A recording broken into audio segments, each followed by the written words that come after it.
Saya tingkatan 1 dulu, subjek bahasa Melayu.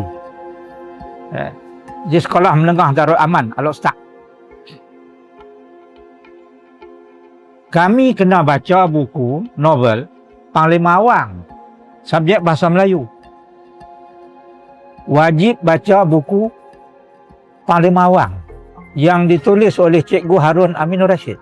Buku Panglima Awang itu novel, tetapi dia menceritakan tentang pelayaran seorang orang Melayu yang dalam sejarah benarnya merupakan the first man to circumnavigate the world. Orang pertama yang berlayar mengelilingi dunia. Bukan Fernando de Magalhães ataupun Ferdinand Magellan. Walaupun mereka berlayar bersama, tetapi Ferdinand Magellan itu mati di Pulau Cebu. Dia tak lengkap satu circle. Kalau dia bermula dari Melaka, sebab dia Portugis kan, balik ke Portugal, kemudian tukar kerajaan jadi Spanyol, tukar nama daripada Fernão de Magalhães menjadi Ferdinand Magellan, berlayar ke barat pula, sebelumnya berlayar ke timur, berlayar ke barat pula, dipimpin, ditunjuk jalan, tunjuk arah oleh orang Melayu ni. Nama Melayu tak tahu, kerana tukang tulis tu, tukang tulis atas kapal tu, yang nama dia Antonio Pagafita, orang Itali daripada Genoa, dia tak tulis nama Melayu. Dia tulis nama yang diberi oleh Fernão kepada orang Melayu ni, orang Melaka ni. Namanya Enrique. Tapi oleh sebab dia hitam, nama ditulis itu Enrique de Negrum, ataupun dalam bahasa Inggerisnya Enrique de Negrum itu ialah Henry the Black. Henry budak hitam. Orang pantai, orang laut. Mana nak cari hak putih serlah.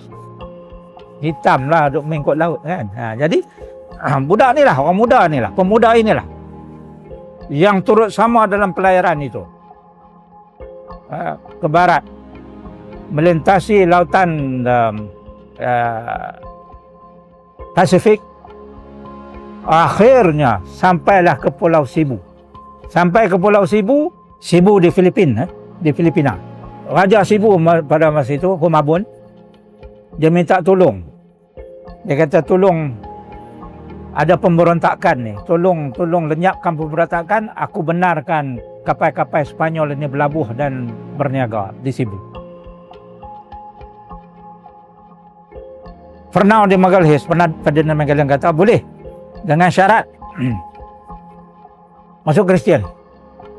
Cebu adalah merupakan tempat masuknya agama Kristian di Filipina. Filipina masa itu 95% Muslim. Rajanya bersemayam di Fi Amanillah, namanya Sultan Sulaiman, Raja Sulaiman. Raja Sulaiman dari keturunan Sultan Brunei, Islam. Bersemayam di ibu kota yang bernama Fi Amanillah. Apabila dijajah Spanyol, tukar nama jadi Manila. So sampai hari ini nama dia Manila. 95% Kristian, Katolik. Islam tinggal 5%, itu pun yang ramainya di selatan. Mindanao, Sulu, Maguindanao. Mabun kata tak apa, tanpa pergi lawan. Ketua pemberontak ni nama dia Datuk Lapu-Lapu. Pergi lawan dengan Lapu-Lapu. Maka puak-puak ni pun pergi serang Lapu-Lapu. Satu kapal pergi serang Lapu-Lapu. Puak-puak Lapu-Lapu ni dah tunggu dah. Dia mai saja kena serang dengan Lapu-Lapu dan orang-orang dia. Dia baling lembing itu tepat ke muka Ferdinand Magellan. Kena muka dia, jatuh. Bila jatuh, ramai lagi turun mai, tetak dengan parang, maka matilah Ferdinand Magellan di Pulau Cebu. Artinya dia tak komplit, tak lengkap. Dia punya penunjuk arah tadi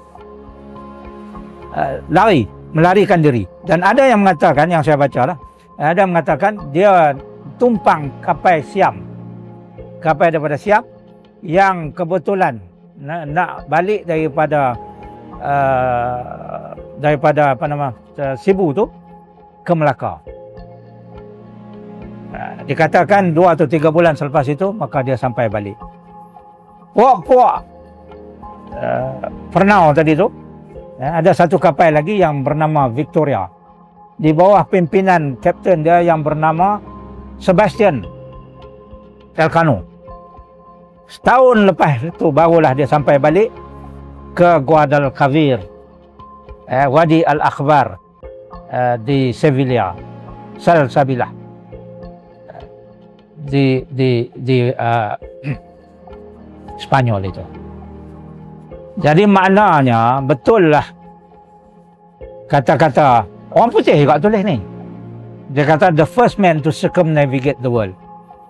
Manusia yang pertama berlayar mengelilingi dunia was a Malay, adalah orang Melayu. Itu yang Cikgu Harun olah jadi novel di bawah tajuk Panglima Awang. Panglima Awang tu bukan nama orang Melayu tu. Panglima Awang adalah nama yang diberi oleh Cikgu Harun.